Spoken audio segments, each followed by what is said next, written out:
अस्सलामुअलैकुम everyone, welcome to जोर का जोड़। मीरब जीशान की तरफ से आपको बहुत बहुत खुशामदीद। यकीनन आप सब बिल्कुल ठीक होंगे। मेरे साथ मौजूद हैं हाफिज़ मोहम्मद इमरान और मीरब। पाकिस्तान एक पर फिर आज न्यूजीलैंड के ख़िलाफ़ जो वनडे मैचों की सीरीज़ हुई है उसमें पहला मैच पाकिस्तान हार गया। Unfortunately yes. वो अच्छी कारकर्दगी हुई है पाकिस्तान की। कोशिश शुरू में अच्छी थी, लग रहा था जीत जाएंगे, मगर फिर लास्ट में पता नहीं क्या हो गया, 1-0 1-1 टेलीफोन नंबर डायल हो गया क्यों। बहुत अफसोसनाक सूरत हाल है पाकिस्तान क्रिकेट की और इस वक्त पाकिस्तान क्रिकेट के इंतज़ामी मामलात पर भी खासी बातचीत हो रही है। पाकिस्तान सुपर लीग भी सामने है, इस 10वां बरस है इसका, और इस आने वाले दिनों में पाकिस्तान सुपर लीग को किन मसाइल का सामना हो सकता है, किस तरीके से हम उसको बेहतर कर सकते हैं, पाकिस्तान क्रिकेट कैसे बेहतर हो सकती है, ये वो सारे सवालात हैं जो हम आज रखेंगे पाकिस्तान क्रिकेट बोर्ड के साबिक चेयरमैन और PSL के बानी चेयरमैन जनाब नजम सेठी साहब के सामने। सेठी साहब अस्सलाम वालेकुम। जी अस्सलाम वालेकुम। बहुत शुक्रिया आपके वक्त का। पाकिस्तान की मुसलसल नाकामियाँ, चूँकि आज पाकिस्तान न्यूजीलैंड के खिलाफ पहला वनडे मैच भी हार गया सेठ साहब, इससे पहले T20 मैचों की सीरीज़ भी हारा पाकिस्तान, उससे पहले चैम्पियंस ट्रॉफ़ी भी हारा पाकिस्तान अपने मुल्क में। तो एक सवाल लोगों के ज़हनों में ये भी आता है कि अब लोग ये बात कर रहे हैं क्रिकेट के हल्के जो क्रिकेटर्स भी हैं कि ये एक एडमिनिस्ट्रेटिव फेलियर है पाकिस्तान का, इंतज़ामी नाकामी है, खिलाड़ियों की कारकर्दगी के साथ इंतज़ामी नाकामी भी है। आप इस सारी सूरत हाल में क्या देख रहे हैं पाकिस्तान क्रिकेट को? जी, इसमें तो कोई शक नहीं है कि बड़ी मायूसी हुई है। हमारी क्रिकेट टीम की कारकर्दगी अच्छी नहीं है। मेरा ख्याल है ये जो पिछले 2 साल में जो तब्दीलियां हुई हैं, आना जाना मैनेजमेंट का जी, उसकी वजह से भी कुछ तसलसल टूट गया है।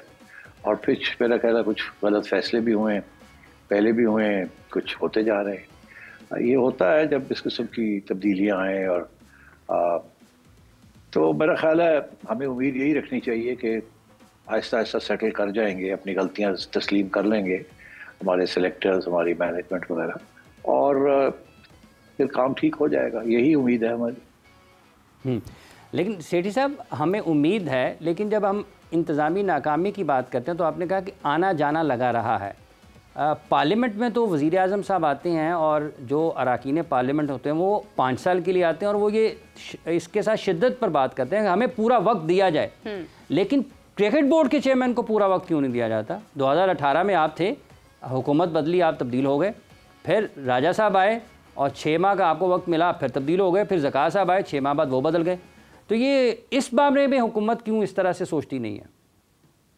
मेरा ख्याल है ये सियासी फैसले होते हैं और सियासी जमातें अपने मफाद में ये फैसले करती हैं। क्रिकेट में मफाद में कम ही फैसले होते हैं। इसलिए हमारे हुक्मरान तबके को सोचना चाहिए कि क्रिकेट आवाम के दिलों में है, और जब क्रिकेट की मायूसी होती है तो सारा मुल्क मायूस हो जाता है। तो इसलिए कोई अच्छे फैसले करें तो फिर शायद अच्छे रिजल्ट भी आपको मिलेंगे। सेठी साहब, अगर हम देखें, आप जिस वक्त थे बोर्ड में उस वक्त आपने भी काफ़ी कोशिशें की कि हालात क्रिकेट के बड़े बेहतर किए जाएं और बेहतर हो भी गए, और उसके बाद जैसे ही आप गए एक डाउनफॉल आ गया हमारी क्रिकेट के अंदर जो ठीक नहीं हो पाया आज तक। इसकी क्या वजह है? क्या ऐसी चीज़ आप बना कर गए थे और वो उसके बाद कोई संभाल नहीं पाया? मेरा ख्याल है सबसे पहली गलती तो ये हुई कि डोमेस्टिक क्रिकेट स्ट्रक्चर को चेंज कर दिया गया। एक नई आइन ले आए और एक डोमेस्टिक क्रिकेट स्ट्रक्चर जो कि ठीक ठाक चल रहा था, खामियां तो होती हैं मगर ठीक ठाक चल रहा था, वही आपको एक पूल दे रहा था क्रिकेटर्स का जिसमें से हम सिलेक्ट करते थे। उस डोमेस्टिक क्रिकेट स्ट्रक्चर को चेंज कर दिया, कम्प्लीटली चेंज कर दिया, और एक नया क्रिकेट स्ट्रक्चर बनाया और फिर ऐसे लोग लेके आए उसको इम्प्लीमेंट करने के लिए जो मेरा ख्याल है वो खुद उसमें यकीन नहीं रखते थे, मगर क्योंकि ऊपर से ऑर्डर्स थे इमरान खान साहब के कि इसको ऐसे करें। मुझे ये मालूम है कि उस वक्त की जो मैनेजमेंट थी उन्होंने जाके खान साहब को कहा कि ये नहीं चलेगा, ये मसला है इसके अंदर। उन्होंने कहा नहीं करें आप। तो अगर दिल ही नहीं था तो उन्होंने करना क्या था? 1.5 साल लगाया, अड़ियां घसीटते रहे, फिर 1.5 साल के बाद ना पहला सिस्टम रखा ना दूसरा जो गलत किस्म का सिस्टम ले आए। बस वो दिन है और आज का दिन है, यही चीज़ें चल रही हैं। और मुझे बड़ा अफसोस होता है कि एक ट्राइड एंड टेस्टेड फार्मूले जो थे हमारे, जिनके अंदर थोड़ी सी इम्प्रूवमेंट की ज़रूरत थी, जो हम कर रहे थे, वो ट्राइड एंड टेस्टेड तरीके छोड़ के डिपार्टमेंट्स खत्म कर दी, 5,000 से ज़्यादा लोगों को बेरोज़गार कर दिया। एक पूरी क्रिकेट एकेडमीज थी जो ये डिपार्टमेंट्स चलाती थी, और बस उसके बाद फिर मेरा ख्याल है ये सारी नहीं उठा सके हमारे क्रिकेटर्स और क्रिकेट की एस्टैब्लिशमेंट। सेठी साहब, आज जब हमने स्ट्रक्चर की बात की है, आज पाकिस्तान में अगर कोई इकनॉमिक एक्टिविटी हो रही है या दुनिया के साथ पाकिस्तान का राब्ता बहाल हुआ है, तो इसमें क्रिकेट का बड़ा अहम किरदार है। 2017 में जब पाकिस्तान में PSL का फ़ाइनल करवाया पाकिस्तान क्रिकेट बोर्ड ने, और उसके बाद मरहलावार क्रिकेट पाकिस्तान में वापस आई है, तो पाकिस्तान का एतमाद पाकिस्तान के हवाले से दुनिया का बहाल हुआ। तो क्या क्रिकेट की इस अहमियत को हुकूमती हलकों में समझा जाता है, इसको इतना संजीदा लिया जाता है जितनी अहमियत इसकी है इस खेल की? माजरत के साथ मुझे कहना पड़ता है कि हमारा हुक्मरान तबका डजंट केयर अबाउट क्रिकेट। देखिए, हमारे ज़माने में हमने चैंपियंस ट्रॉफी तो जीती, मगर हम वनडे इंटरनेशनल्स में भी एक वक्त नंबर 1 पे आ गए थे, टेस्ट क्रिकेट में भी नंबर 1 पे आ गए थे, T20s में भी नंबर 1 पे आ गए थे।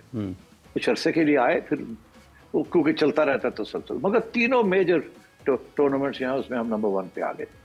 2014 से लेके 2018 तक सारे टूर्नामेंट्स के अंदर, फॉर्मेट्स के अंदर पाकिस्तान क्रिकेट वाज नंबर 1। उसके बाद तो डाउनहिल हुई है।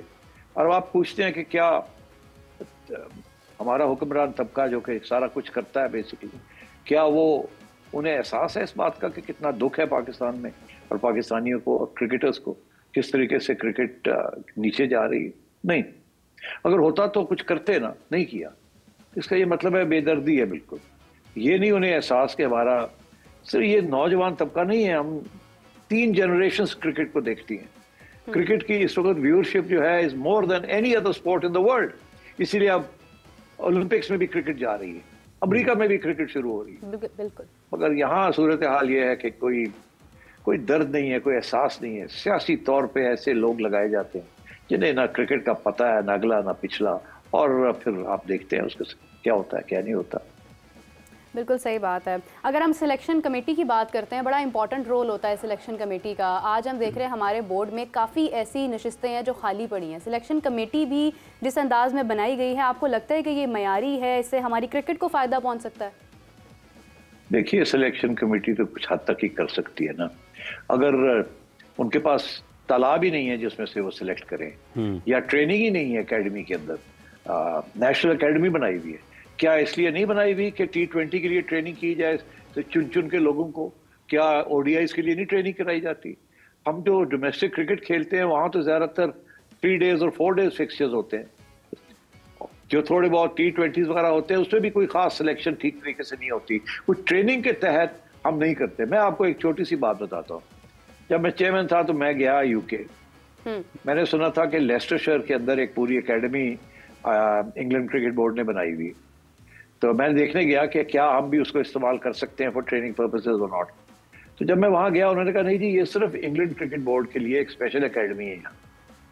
तो मैंने कहा मुझे राउंड तो दिखाएं, मैं मिलूँ तो सही, देखे करते क्या हैं। तो वहाँ जाके जब मेरी ब्रीफिंग हुई तो मुझे पता चला कि हर टूर से पहले, खा वो T20 का हो या ODI का हो या टेस्ट मैचेस हो, इंग्लैंड में हो या बाहर हो, ओवरसीज हो, सारी की सारी टीम को 15-20 लोग, जिसमें से पूल में से उन्होंने सेलेक्ट करने होते हैं 20-25 लोग, वो सारे जाके वहां पूरे 15-20 दिन के लिए स्पेशलाइज्ड ट्रेनिंग करते हैं। हिटिंग की ट्रेनिंग स्पेशलाइज्ड, कि आपका T20 का टूर है, ये T20 के जो सिलेक्टेड लोग हैं उनको फिर से रिफ्रेशर कोर्सेज कराए जाते हैं। वहां इतनी मैसिव फैसिलिटीज हैं ट्रेनिंग की। तो फिर उसके बाद आप सोचिए हमारे यहाँ हमारी एकेडमी में क्या होता है। हमें हमारी एकेडमी का जो रोल है वो होना ये चाहिए कि selectors and coaches, foreign coaches, domestic coaches में मैं यकीन नहीं रखता, और उसके ऊपर बहुत बहस हुई है पहले भी। हमारे लोग बड़े नरम हैं और सिफारिश बड़ी जल्दी एक्सेप्ट कर लेते हैं और रिश्तेदारों को प्रमोट करते हैं, so on and so fourth. ना इनकी कुछ लेवल 4 वगैरह की ट्रेनिंग है, एक आध की होगी, किसी की इससे ज्यादा नहीं। तो बात यह है कि ये एकेडमी का काम ये था कि ग्रूम करे टीम्स को, स्पेशलाइज 150 बच्चा ले, उनको ट्रेन करे, उनको एक लाइन के अंदर लगाए जिसमें से कोचेस और कैप्टन और सिलेक्टर सेलेक्ट करें फॉर एनी पर्टिकुलर टूर। ऐसे तो है ही नहीं, बस वो उठाते हैं, किसी को साथ ले जाते हैं, किसी को पीछे छोड़ जाते हैं, जो पीछे छोड़ जाते हैं उसको फिर भेज देते हैं, उसको वापस बुला लेते हैं। तो मैं ये समझता हूँ all this needs to be addressed सही तरीके से। मुझे बड़ा दुख होता है क्योंकि हमने ये सब कुछ शुरू किया था, मगर बदकिस्मती है कि उसको कंप्लीट नहीं कर सके हम। गैर मुल्की कोचेस की आपने सेठी साहब बात की है। पाकिस्तान क्रिकेट बोर्ड ने गुज़िश्ता चंद माह के दौरान जिस तरीके से गैर मुल्की कोचेस के मुआहदे ख़त्म किए हैं, वो गैरी क्रेस्टन हों, जैसन गिलेस्पी हों या फिर मिकी आर्थर उनके साथी कोचेस के साथ, तो आपको लगता है कि आने वाले दिनों में पाकिस्तान को इस हवाले से भी एक मसले का सामना हो सकता है कि बाहर वाले लोग एतमाद कैसे करेंगे अगर हम किसी से बात करते हैं तो?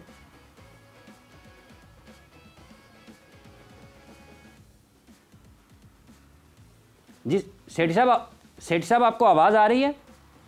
नजम सेठी साहब साबिक चेयरमैन पाकिस्तान क्रिकेट बोर्ड इस वक्त हैं, और मीरब जिस तरीके से उन्होंने जिक्र किया कि 2018 में जब हुकूमत तब्दील हुई और जो स्ट्रक्चर तब्दील हुआ पाकिस्तान क्रिकेट का, उस वक्त क्या आपने एक नया आइन और कॉन्स्टिट्यूशन लगाया और नया स्ट्रक्चर लगाया जिसमें टीमों की तादाद कम कर दी गई, उससे पाकिस्तान क्रिकेट को खासा नुकसान पहुंचा है। बिल्कुल सही बात है हाफिज़ साहब। स्पेशली इन्होंने जो कोचेस की बात की है कि आप ये तो देखें कि उनकी लेवल 4 तक की कोचिंग है। मेरे नज़र में जो नाम आता है फौरी तौर पर दिमाग में जो आता है वो तीकू ज़मान है। वो भी मेरे ख्याल से पाकिस्तान से अब बाहर जा चुके हैं। तो हम फ़ायदा उठा ही नहीं पाए। हमने बस कोचेस को वो भी ज़बरदस्ती कि आप बस लेवल 1 कर लें, लेवल 2 कर लें, कि आपको कोच हमने लगाना है तो चलें आप आ जाएं, आप इतनी ये फॉर्मेलिटी पूरी कर लें। हमने कोचिंग को बजाते खुद सीरियसली भी नहीं लिया। लेकिन जो सबसे बड़ी बात इसके साथ और सेठी साहब ने कहा है वो ये कि आपके जो कल्चर है हमारा, उसमें सिफारिश है कि अगर आप लोकल, वो उनका अपना ख्याल है, इसके ऊपर बहुत बहस होती है, क्योंकि जब भी सेठी साहब ये बात करते हैं कि पाकिस्तान के कोच, पाकिस्तान टीम के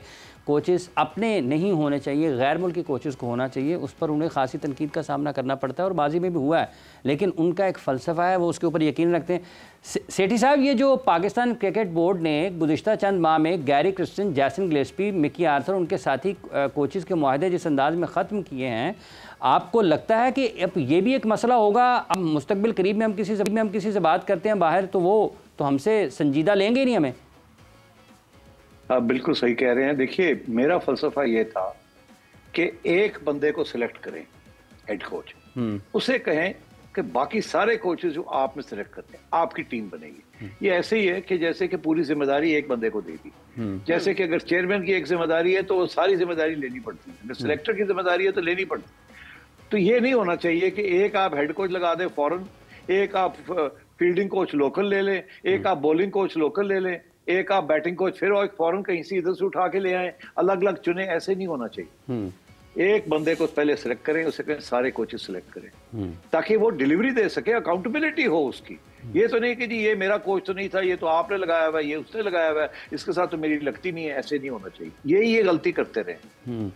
इसलिए I think you need to have a one system, all foreign coaches, कोई देसी कोच नहीं होना चाहिए इन माय व्यू।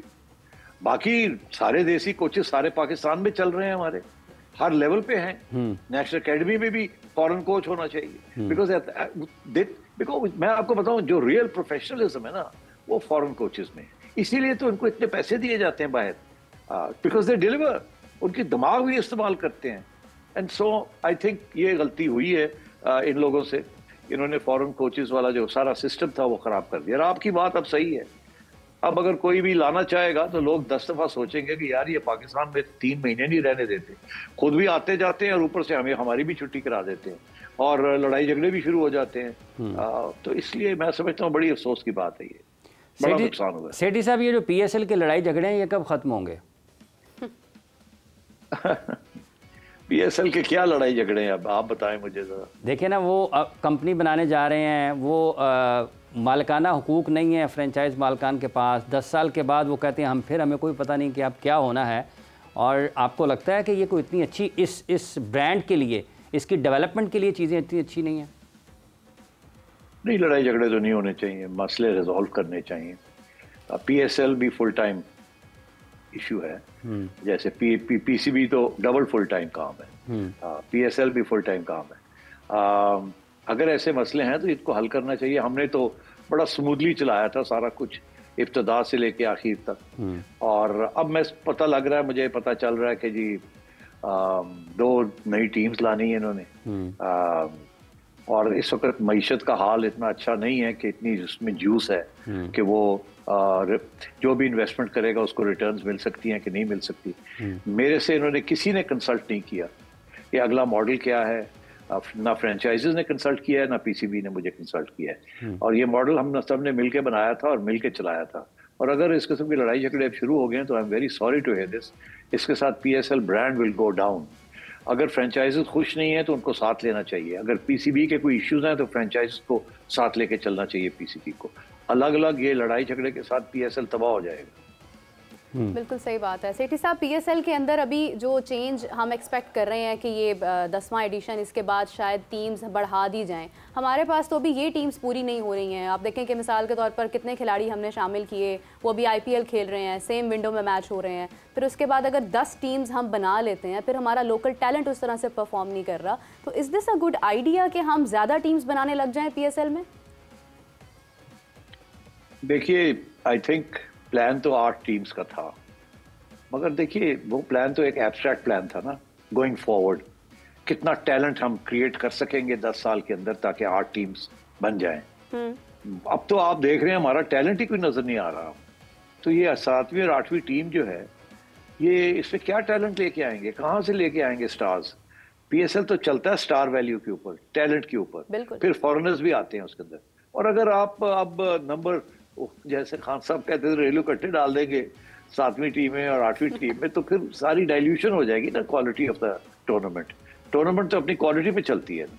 तो मेरा ख्याल है ये सोचना चाहिए इनको, how they are going to deal with this. और दूसरा इशू एक और भी है जिसके ऊपर इनको सोचना चाहिए। अब ये पता नहीं कितनी महंगी बेचना चाहते हैं ये 7वीं और 8वीं टीम। सोचना चाहिए इसके बारे में, बिकॉज ये ना हो कि ये इतनी महंगी बेच दें कि नुकसान होना शुरू हो जाए सबको, क्योंकि मईशत चल नहीं रही है, स्पॉन्सरशिप्स मुश्किल से मिलेंगी इनको। और मैं समझता हूँ कि इस वक्त इंटरेस्ट भी PSL में थोड़ा कम होगा, ज्यादा नहीं होगा, बिकॉज एक तो IPL के साथ चल रही होगी, दूसरा ये है कि आपके जो टॉप क्रिकेटर्स हैं उनकी स्टार वैल्यू आजकल गिरी हुई है। हाल ये है कि आपके स्टार क्रिकेटर्स जो हैं, जिनके जो करोड़ों रुपए लेते थे इश्तिहारों के लिए, मार्केटिंग के इश्तिहारों के लिए, किसी मल्टीनेशनल का इश्तिहार है या किसी और का, वो भी आज सोचते हैं 2 दफा कि इसका इश्तिहार चलाना चाहिए कि नहीं। लोग इतने नाराज हैं हमारे टॉप क्रिकेटर्स के साथ और इतनी रेपुटेशन गिरी हुई है। तो ये सारे फैक्टर्स सोच के इनको करना चाहिए आगे। ये जो 10th PSL है, it should be the grandest PSL of all times. 10वीं सालगिरह should be a golden jubilee for them. मगर अगर ये ऐसे ना हुआ, प्रोडक्शन ठीक ना हुई, क्राउड्स ना आए, व्यूअरशिप गिर गई, स्पॉन्सर्स ना मिले और कोई हादसा ना हो गया, तो आई एम अफ्रेड आवाम नहीं माफ करेगी, ना PSL की मैनेजमेंट को ना PCB को। सेठी साहब, ये स्पॉन्सर्स का और ब्रॉडकास्टर्स का काफ़ी सारे मसाइल रहे हैं गुज़िश्ता चंद महीनों में। अगर हम देखते हैं, आपको लगता है कि 2 चीज़ें हैं। एक ये कि क्या आपको लगता है कि इस वक्त ये स्पॉन्सरशिप के एतबार से हम इसकी वो वैल्यू निकाल सकते हैं जो 10वें एडिशन की होनी चाहिए? और इसके बाद आप ये भी फरमा दें साथ ही, क्या IPL के साथ होने से आपको लगता है कि PSL के लिए एक ख़तरा है या फिर ये एक चैलेंज है? खतरा भी है और चैलेंज भी है। अब मेरा ख्याल है मजबूरी थी, क्योंकि चैंपियंस ट्रॉफी हो गई PSL के टाइम पे, तो इसलिए इनको आगे पोस्टपोन करना पड़ा। और फिर IPL का ये एक स्लॉट था। बाकी फिर उसके बाद बहुत गर्मी हो जाती है, फिर हमारे बायलैटरल टूर्स का भी अरेंजमेंट्स हैं, कमिटमेंट्स हैं। तो ये तो मजबूरी के तहत हो रहा है। अल्लाह करे प्लानिंग पूरी हुई हो, अल्लाह करे सारे फॉरेन प्लेयर्स आ जाएं, अल्लाह करे हमारे टॉप प्लेयर्स भी क्लिक कर जाएं और अच्छी गेम्स हों, पिचेस ठीक बने एंड सो ऑन। तो बहुत से इफ्स एंड बट्स है और मेरी पूरी दुआ है कि कामयाब रहे। बिल्कुल सही। सेठी साहब, आपने कुछ देर पहले कोचेस की बात की, तो एक सवाल मेरे माइंड में आ रहा था कि हमारी डोमेस्टिक की कोचिंग के साथ साथ हमारी डोमेस्टिक के अंपायरिंग का भी एक बहुत बड़ा इशू है। हमारे खिलाड़ी जब इस अंपायरिंग के साथ काम करते हैं तो वो जो सीखते हैं वो आगे उनके काम नहीं आता। जब वो इंटरनेशनली परफॉर्म करते हैं, वहाँ पे बहुत ज़्यादा प्रोफेशनलिज्म आपको नज़र आता है, अंपायरिंग में भी, कोचेज़ में भी। तो डोंट यू थिंक इस डोमेस्टिक में हमारा अंपायरिंग का मसला भी हल होना चाहिए? I totally agree with you. I think we need to upgrade our umpiring system. मेरा ख्याल है काफ़ी अपग्रेडिंग की ज़रूरत है। अब कहाँ कहाँ क्या क्या बात करें। आई होप करंट मैनेजमेंट जो है इन्हें ये आगाह हैं इन सब मसाइल से, इनके पास प्रोफेशनल एडवाइस है। दोस्ती यारी छोड़ दें, प्रोफेशनल एडवाइस होनी चाहिए। और अगर बहुत, और ये एक लर्निंग कर्व होती है। शुरू में जो नई मैनेजमेंट आती है उनको बहुत सी बातों का इल्म नहीं होता, वो दोस्त यार और इस किस्म की चीज़ें अपॉइंटमेंट्स में हो जाती हैं। मगर मैं समझता हूँ कि सीखना चाहिए, इसमें कोई हर्ज नहीं है। ठीक है, आप अपने कॉन्फिडेंस को लेके आते हैं, मगर सीखें और सीखने के बाद इम्प्रूवमेंट शो करें। अगर इम्प्रूवमेंट नहीं होती तो फिर then we have a problem on our hands. ठीक है, एक वक्फा ले रहे हैं जी, वक्फे के बाद आते हैं और फिर पाकिस्तान क्रिकेट चेयरमैन नजम सेठी साहब से गुफ्तगू के सिलसिले को आगे बढ़ाते हैं।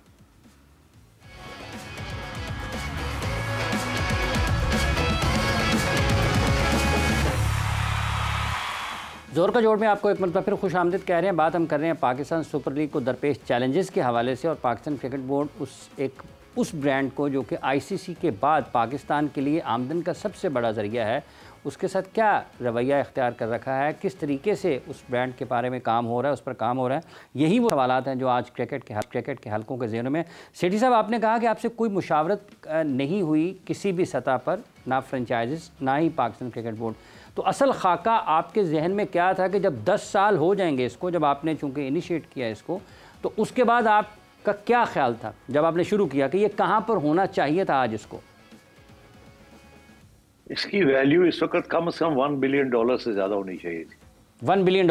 इट शुड $1 बिलियन से ज्यादा इसकी एसेट वैल्यू होनी चाहिए थी। ठीक। और इस वक्त इससे पहले ही 8 टीमें कंप्लीट हो जानी चाहिए। मगर जिस तरीके से पीएसएल कंडक्ट किया गया, पहले तो आपको याद होगा कोविड आ गया। कोविड में बड़ी मिसमैनेजमेंट हुई। दोनों कोविड के दौरान जो टूर्नामेंट्स थे वो आधे अधूरे रह गए, कहीं और करने पड़े। एक दफा तो कोविड बबल मैनेज नहीं कर पाए पीसीबी वाले, एंड सो ऑन। फिर एक ऐसा फिर दुबई के अंदर इंडियन प्रोडक्शन टीम जो थी वो भाग गई। इस सब भी चीजें होती रही हैं यहाँ, मिसमैनेजमेंट जैसे मैं कहता हूँ। और फिर अभी ये कि जब इस किस्म की सूरत हाल हो तो उस वक्त पीसीबी को अपनी प्रॉफिट का नहीं सोचना चाहिए, अपने ब्रांड का सोचना चाहिए। इसीलिए ब्रांडिंग की जाती है, ब्रांड की वैल्यू होती है। मुझे याद है कि जब हमने पीएसएल लॉन्च किया था तो उस वक्त पीसीबी के सब पीएसएल का पहले साल की प्रॉफिट $2.5 बिलियन थी, और फ्रेंचाइजेस के सबके लॉसेस थे कि अब कम से कम $500,000 ईच हर एक का लॉस था। तो मैंने पीसीबी बोर्ड को कहा कि देखिए ये फ्रेंचाइजेस के बगैर ये चल नहीं सकता। आज 5 हैं, हमें 8 पे जाना है, और अगर ये 4 पैसे ना इन्होंने बनाए तो ये छोड़ जाएंगे, भाग जाएंगे, ब्रांड तबाह हो जाएगा। हम तो ब्रांड क्रिएट कर रहे हैं, तो मेहरबानी करें ये $2 मिलियन इनमें बांट दें ताकि ये कम से कम they stay in the game और इसमें जूस आए। तो वी गिव अवे मनी। तो हमने $2.5 मिलियन से अपनी प्रॉफिट $500,000 रख के $2 मिलियन दे दी इनको, ताकि ये जज्बा रहे इनके अंदर, मोटिवेशन रहे कि करना है हमने, एंड सो ऑन। क्योंकि ज्यादातर प्राइवेट सेक्टर लॉसेस नहीं कर सकता। अब जाके कुछ अरसे पहले 4 पैसे इनके बनने शुरू हुए, बड़ी इन्होंने बर्दाश्त की है। मैं सलूट करता हूँ फ्रेंचाइजर को, इन्होंने बड़ी खिदमत की है पाकिस्तान के लिए। मगर फिर इनको भी तो सपोर्ट करना चाहिए ना। इस वक्त ज्यादा पैसे नहीं मांगने चाहिए 7वीं और 8वीं टीम के लिए। इस वक्त कोशिश करनी चाहिए कि ऑल द फ्रेंचाइजेस जो है वो पूरे दिल लगा के करें, क्योंकि देखिए फॉरेन प्लेयर्स को भी पैसे देने पड़ते हैं। आईपीएल देता है $2 मिलियन, आप देते हैं 2 लाख 2.5 लाख। तो मतलब है कि you have to have funds for all this. Without star value brand नहीं बनता। तो ब्रांड जो है ये खराब हो रहा है पीएसएल का, इसके ऊपर पैसे लगाने की जरूरत है, इसको रिवाइव करने की जरूरत है। सेठी साहब, आपने कहा ब्रांड खराब हो रहा है, ये कंपनी बनाने से ब्रांड ठीक हो जाएगा? देखिए मुझे नहीं पता जी, कंपनी बनाने से ठीक होगा या नहीं ठीक होगा, वो तो अब देखने वाली बात है। इट्स ऑल अबाउट मैनेजमेंट और एक्सपर्टीज।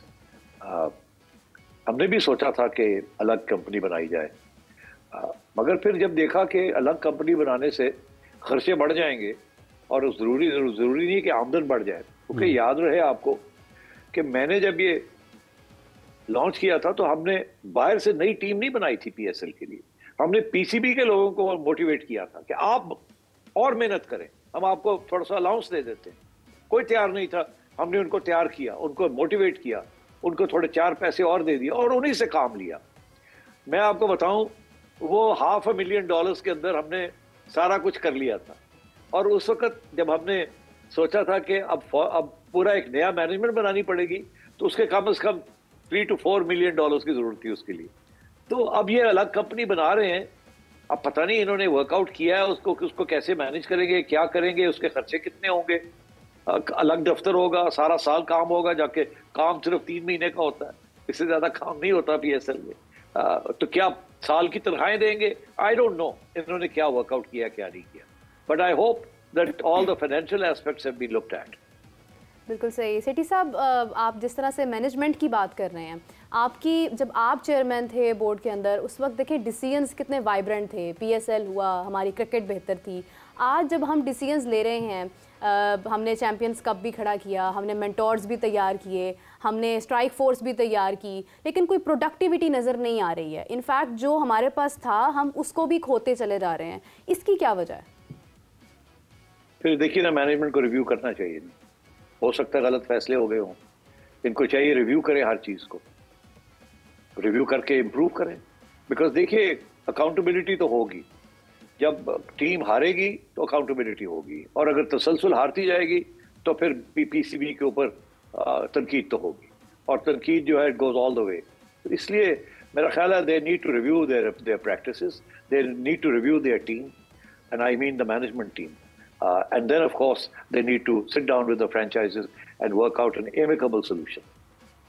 सेठी साहब, आपके ख्याल में होनी चाहिए 7वीं और 8वीं टीम इस वक्त शामिल, या हमारा सिस्टम उसकी इजाज़त नहीं देता है? देखिए, मुझे नहीं पता अंदर क्या डिस्कशंस हो रही हैं, क्या प्रोज एंड कॉन्स हैं। मेरे साथ किसी ने कुछ नहीं शेयर किया, मैं बाहर बैठा हूँ। ठीक है। मेरा तो दिल भी नहीं करता क्रिकेट देखने को, क्योंकि इतनी मायूसी हो जाती है कि बंदा टेलीविजन ही बंद कर देता है, और दुख होता है, रोना आता है कि क्या हो रहा है हमारे साथ।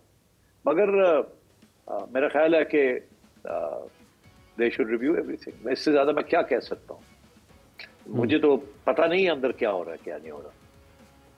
क्या वजह होती है कमज़ोर फैसलों की? एक चेयरमैन काफ़ी डिसाइसिवनेस होती है उसके अंदर, वो डिसीजन ले सकता है, that's why he is a chairman. लेकिन हमने तसलसल के साथ कुछ ऐसे फैसले देखे हैं जिनमें यू टर्न का लफ्ज़ हमने बहुत ज़्यादा सुना है पास्ट ईयर में।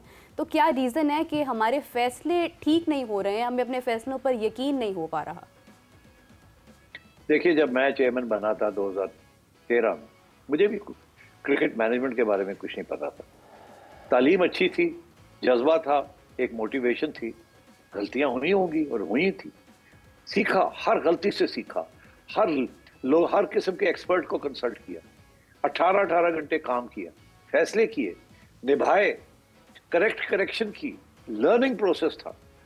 5 साल के बाद मुझे पीएचडी मिलनी चाहिए थी क्योंकि इतनी मेहनत की थी, इतना कुछ सीखा था। गलतियां होती हैं मगर सीखते हैं, उसको इम्प्रूव करते हैं। तो अब बात यह है कि मैं आपको बताऊं, मोहसिन नकवी साहब बड़े कॉम्पिटेंट आदमी, बहुत कॉम्पिटेंट आदमी, बड़े जल्दी फैसले करते हैं, डिसाइसिव है। मेरी उम्मीद है कि टाइम और दें क्रिकेट को, और अपनी मैनेजमेंट की टीम जो है जरा सोच समझ के इसको बनाएं आप। बस इससे ज़्यादा मैं क्या कह सकता हूँ।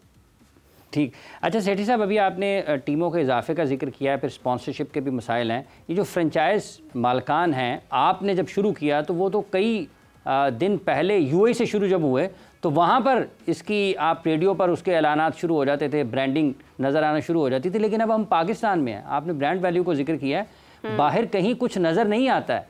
तो इसकी किस हद तक मुतासर कर सकता है ये ब्रांड को, और ये ब्रांडिंग के ऊपर अब तवज्जो क्यों नहीं इतनी दी जाती? आपने उस वक्त क्यों किया था, आज क्यों नहीं हो रहा? देखिए, I had a very strong marketing team, जिसे कहते हैं ब्रांडिंग टीम। मेरा ख्याल है पीएसएल में इस वक्त या पीसीबी में कोई ब्रांडिंग टीम ही नहीं है।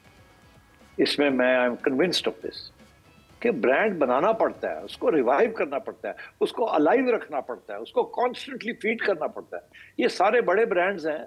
आपका ख्याल है कि अगर अपनी एडवर्टाइजिंग छोड़ दें, अगर ब्रांडिंग छोड़ दें तो साल डेढ़ में people will forget about that. Marketing is a very integral part of branding. मगर पीएसएल की मार्केटिंग, अब ब्रांडिंग कहाँ हो रही है? आप खुद ही कह रहे हैं, मुझे तो नजर नहीं आ रही।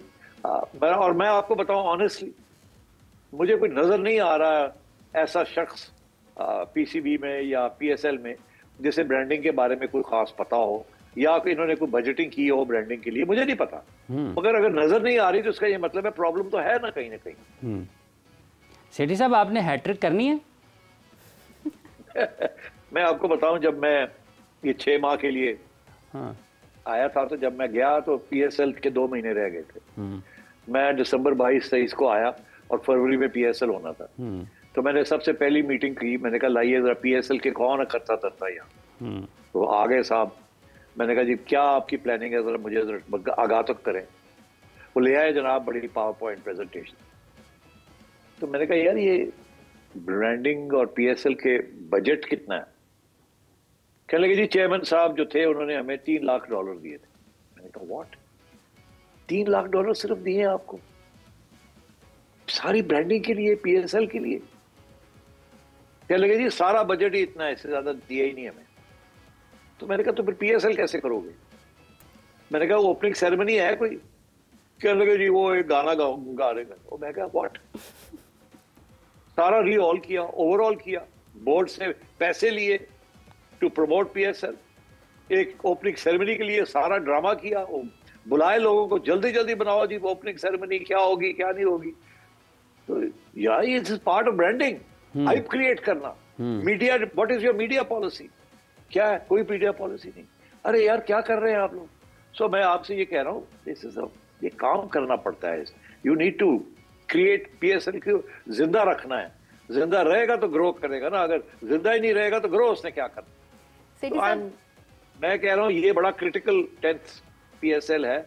मेरी पूरी उम्मीद है और दुआ है कि जो लोग इस वक्त हेल्म ऑफ अफेयर्स पे हैं दे रियलाइज कि उनकी जिम्मेदारियां क्या हैं, और मेरी उम्मीद है और ख्वाहिश है कि they do a great job. All my prayers are with them, all my support is for them, and I hope that they create a real good revival of PSL. सेठी साहब आपको नहीं लगता मार्केटिंग के साथ साथ क्रिकेट के अंदर talent और कंसिस्टेंसी के साथ विनिंग भी बहुत इंपॉर्टेंट है? हम इतना हार चुके हैं, इतनी बुरी कारकर्दगी दिखा चुके हैं कि शायद कहीं ना कहीं अब वो टैलेंट ही नहीं है, तो वो इसलिए भी मार्केटिंग नहीं कर रहे हैं कि मार्केट करना किसको है हमने, हमारे पास तो टैलेंट ही नहीं है कुछ भी पीछे। आप टैलेंट तो है जी, it's bad organization, it's bad selection, it's bad planning, it's bad supervision, bad strategy, bad selection. मतलब है ये इश्यूज जब चल रहे हैं ना, तो आपका पॉइंट इज वेरी वैलिड। यही तो मुझे परेशान करता है कि यार अगर प्लेयर्स की वैल्यू गिर रही है, अपने आपके अपने प्लेयर्स की वैल्यू गिर रही है क्योंकि हम हार रहे हैं, उनकी कारकर्दगी जो है वो गिर रही है, तो कौन देखने आएगा उनको? मैं जब ट्विटर पे देखता हूँ जो गालियां पड़ रही हैं हमारे टॉप प्लेयर्स को, मुझे तो सर पकड़ के मैं बैठ जाता हूँ यार ये हो क्या रहा है। तो इसलिए you are absolutely right, they need to look out for this, they need to plan for this.